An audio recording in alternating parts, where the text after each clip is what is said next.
Hello दोस्तों, स्वागत है आपका आपके अपने YouTube चैनल स्टोरी हाउस पे, जहां आप सुनते हैं नई नई भूतिया कहानियां। तो आज की कहानी अगर आप सुन लेंगे तो आप किसी भी हॉस्पिटल में जाना छोड़ ही देंगे। बिल्कुल सच्ची घटना पे आधारित एक ऐसी कहानी जो आपके रोंगटे खड़े कर दे। ये कहानी है देहरादून की एक हॉस्पिटल के बारे में।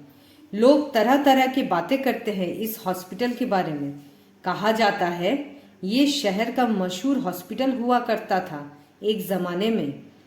इस हॉस्पिटल में एक बड़ा सा मुर्दा घर है जहां अलग अलग हॉस्पिटल से मुर्दों को लाकर रखा जाता था। तो चलिए इस हॉस्पिटल की सच्ची घटना के बारे में शुरू करते हैं। इस हॉस्पिटल के पीछे तरफ मतलब बैक साइड में बड़ा सा मॉर्ग है जिसे हम मुर्दा घर भी कहते हैं। अभी फिलहाल इसमें कुछ ही डेड बॉडीज आती है जो इस हॉस्पिटल की ही होती है।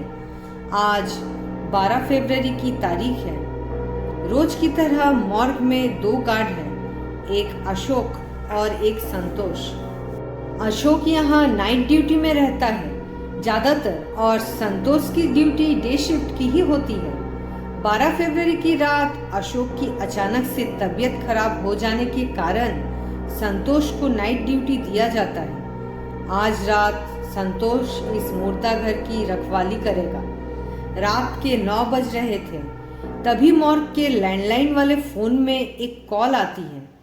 संतोष कॉल उठाकर कुछ बोलता कि वहां से डॉक्टर साहब बोलते हैं एक मर्डर केस है, बॉडी को तुरंत मॉर्ग में शिफ्ट करना पड़ेगा, कल इसकी पोस्टमार्टम है, बॉडी खराब हो सकती है, इस बॉडी को मॉर्ग में शिफ्ट करने का कोई बंदोबस्त करो जल्दी। संतोष ने कहा, सर मैं क्या कर सकता हूँ, आज तो अशोक भी नहीं आया है, मैं मॉर्ग छोड़कर कैसे जा सकता हूँ। डॉक्टर ने इतना सुनते ही फोन काट दिया। अब संतोष मन ही मन सोच में पड़ गया था कि उसे क्या करना चाहिए। सोचते सोचते ही मॉर्ग के दरवाजे पे नॉक हुआ। 4 हॉस्पिटल के स्टाफ आए थे एक बॉडी लेकर। संतोष ने पूछा, किसकी बॉडी है ये? एक मर्डर केस आज शाम को ही हमारे हॉस्पिटल में लाया गया था। जब उस आदमी को लाया गया था वो तभी मर चुका था, उसमें से एक स्टाफ ने जवाब दिया। संतोष ने देखा कि शव का हाथ बाहर की तरफ लटक रहा था और उसके हाथ का रंग काला पड़ चुका था। हो सके खून के जमने से ऐसा हो। संतोष मन ही मन सोच ही रहा था कि उसने उस शव के हाथ को थोड़ा सा हिलते हुए देखा। वो जोर से चिल्ला उठा।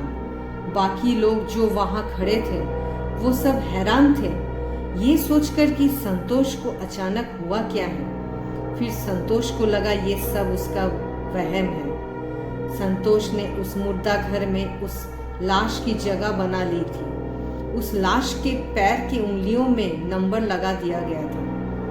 इतना कुछ होने के बाद बाकी के लोग जो स्टाफ आए थे वहां से चले गए। संतोष ने सोचा, मुझे पता नहीं क्यों कुछ सही नहीं लग रहा, बहुत ज्यादा घबराहट हो रही है। मैंने सोचा इस लाश को फर्स्ट की रो में ही रखता हूँ। कल सुबह जब पोस्टमार्टम के लिए ये जाएगा तो मुझे निकालने में आसानी होगी।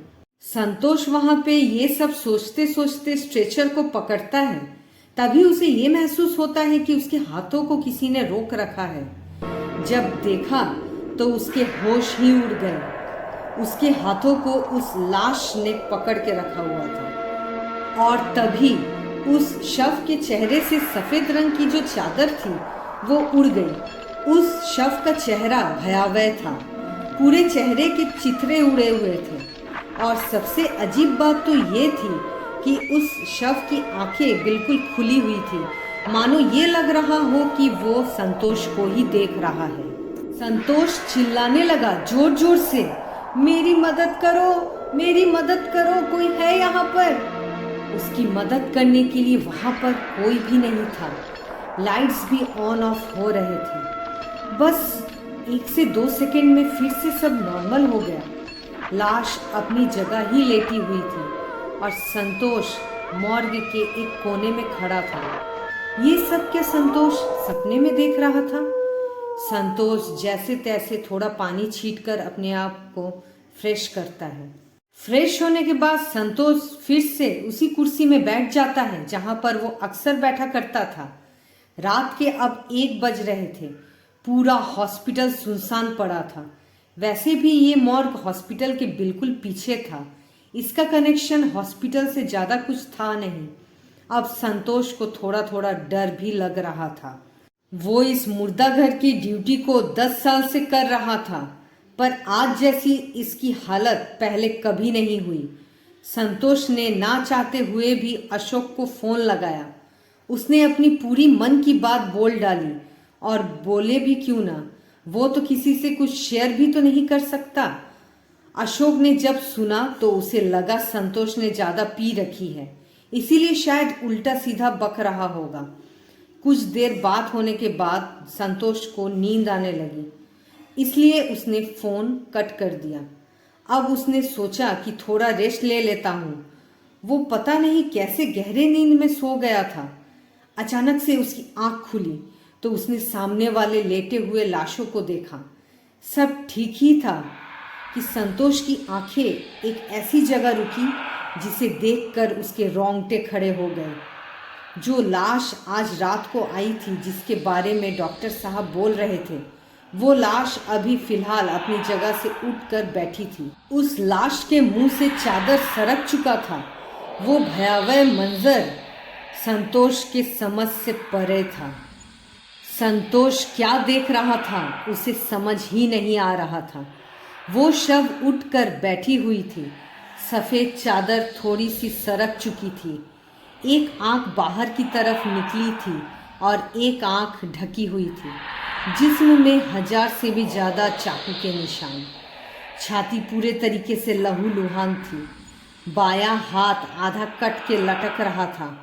संतोष की आंखों पे यकीन ही नहीं आ रहा था। थोड़ी ही देर बाद वो लाश खुद से स्ट्रेचर बेड से उठकर खड़ी हो गई।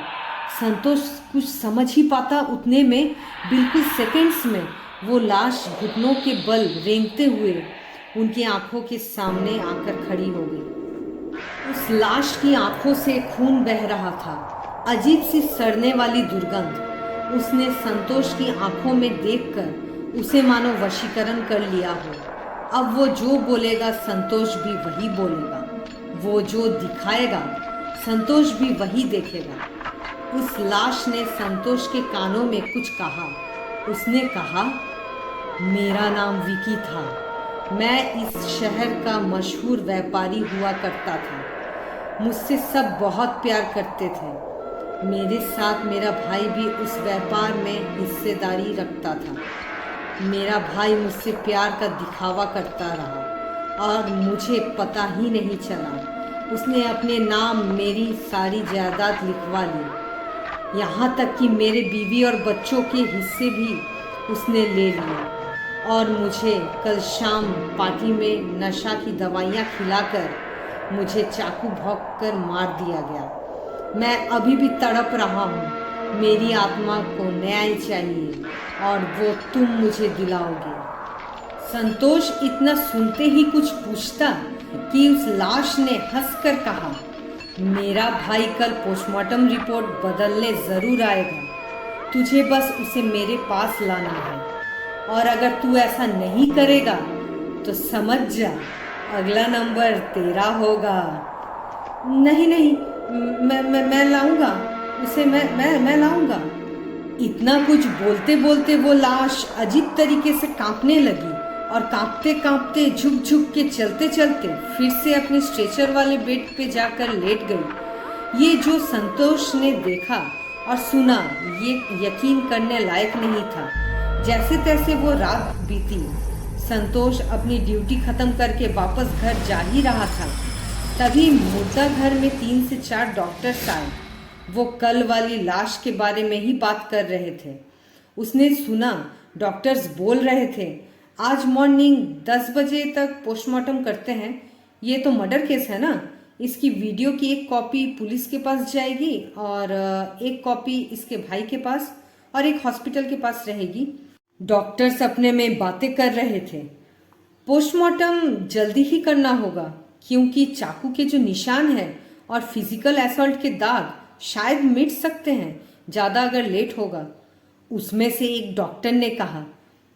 हाँ हाँ, मृतक का भाई आकर सुबह से परेशान भी तो कर रहा है रिपोर्ट्स को लेकर। डॉक्टर सारे बातें करते करते मॉर्ग से निकल गए। संतोष अब सोचने लगा, यही सही मौका है उसके भाई को यहाँ लाने का, वरना ये आज रात मुझे भी मार देगा। संतोष डरा और सहमा हुआ नीचे ऑफिस जाता है। वहाँ उसने एक आदमी को रिसेप्शन में वेट करते हुए देखा। उसकी शक्ल उस लाश से काफ़ी मिलती जुलती थी। वो समझ गया था कि यही उसका भाई है। इसे मुझे किसी भी हाल में मॉर्ग तक ले जाना ही होगा। संतोष ने विकी के भाई से जाकर कहा, आप उसी आदमी के भाई हो ना जिसका शव कल हॉस्पिटल में लाया गया था? वो तो पहले से ही मर चुके थे। उसका भाई थोड़ा डरा हुआ नजर आ रहा था। उसने मुझसे पूछा, तुम मुर्दा घर के गार्ड हो ना? संतोष ने कहा, हाँ हाँ साहब, इसलिए तो आपसे एक बात बोलने आया हूँ। जब आपके भैया के शव को लाया गया था तब उनकी हाथ के एक उंगली में हीरे की अंगूठी थी। मैंने उस अंगूठी को निकालकर उस मुर्दा घर के एक लॉकर में रख दिया है। आप अगर चाहे तो अंगूठी लेकर जा सकते हैं, वरना मैं हॉस्पिटल में किसी को दे दूंगा क्योंकि आज तो वैसे ही पोस्टमार्टम होने ही वाला है। इतना सुनते ही उसके भाई ने कहा, अरे नहीं नहीं, वो अंगूठी तो मेरी ही थी, मैंने ही भैया को मांगने पर दी थी। चलो मैं ले आता हूँ। वो संतोष के साथ मुर्दा घर में चलने के लिए राजी हो गया। वहाँ घुसते ही उसके चेहरे का रंग ही मानो उड़ गया, जैसे उसने कुछ और देख लिया हो। ऐसी बदबू उससे बर्दाश्त ही नहीं हो पा रही थी। उसने मुर्दा घर घुसते ही पूछा, अरे जल्दी दिखाओ, कहाँ है अंगूठी? संतोष ने उसके भाई के शव की तरफ इशारा किया। इतना सुनते ही वो दौड़ते हुए वहाँ पे गया। तब तक संतोष बाहर की तरफ निकल आया और चुपचाप दीवार के पीछे खड़ा हो गया। पता नहीं क्या हुआ, पर एक बहुत जोर से चिल्लाने की आवाज़ आई। फिर जब संतोष ने एक अजीब दृश्य देखा, उसे देखकर उसे अपनी आंखों पर यकीन ही नहीं हुआ। उसका भाई अजीब तरीके से आंखें खोलकर बिना पलक झपकाए चलते चलते मुर्दा घर के बैल्कोनी के सामने आकर खड़ा हो गया। संतोष उसके पास जा ही रहा था कि उसने उसकी तरफ एक अजीब आंखों से देखा। उसकी आंखों में पानी था और मुंह में हंसी, बिल्कुल वैसी वाली जैसी कि उस लाश के चेहरे पे थी। मानो उसके भाई को किसी ने अपने वश में कर लिया हो, इसलिए मदद के लिए उसकी आंखों में आंसू थे और अब जो वो प्रेत आत्मा उससे करवाएगी उसे वही करना होगा। और ये हंसी उसके अंदर में घुसी हुई प्रेत आत्मा की थी, जो कि उसके बड़े भैया की आत्मा थी, जिस बड़े भैया को उसने अपने हाथों से खून कर दिया था। अब संतोष कुछ समझ ही पाता कि उससे पहले उसके धोखेबाज भाई ने लॉबी से कूदकर अपनी जान दे दी। इतना कुछ इतनी जल्दी हो गया कि समझ ही नहीं आया। उस प्रेत आत्मा ने अपना बदला ले ही लिया। पूरे हॉस्पिटल में भीड़ लग गई थी। किसी को कुछ समझ ही नहीं आया, आखिर उसका छोटा भाई इस तरीके से खुदकुशी क्यों कर लिया। आज उसके बड़े भाई के शव का पोस्टमार्टम था। उसके रिपोर्ट्स भी बहुत जल्दी आ चुके थे। उसके रिपोर्ट्स में ब्लड ट्रेसेस में एक तरीके का नशीली दवाइयों का इस्तेमाल पाया गया था और उसके जो मर्डर में यूज़ हुआ था जो चाकू यानी कि मर्डर वेपन, उसे पुलिस ने बरामद कर लिया था उसके भाई के ऑफिस से। और मर्डर वेपन के ज़रिए ये भी प्रूफ हो चुका कि जिसने सुसाइड किया इसका मतलब उसका छोटा भाई ही इसके बड़े भाई का गुनहगार है। आज जाकर उसकी आत्मा को शांति मिली। अब विकी की आत्मा नहीं भटकेगी। शायद संतोष नहीं होता तो ये सब मुमकिन नहीं था। आज संतोष के वजह से विकी को न्याय मिला। ये कहानी यहीं तक है। आपको कैसी लगी हमें ज़रूर बताएं। अगर अच्छी लगी तो ज़रूर चैनल को सब्सक्राइब करें। इसी तरीके की भूतिया कहानियों के साथ मिलते हैं नेक्स्ट वीडियो में।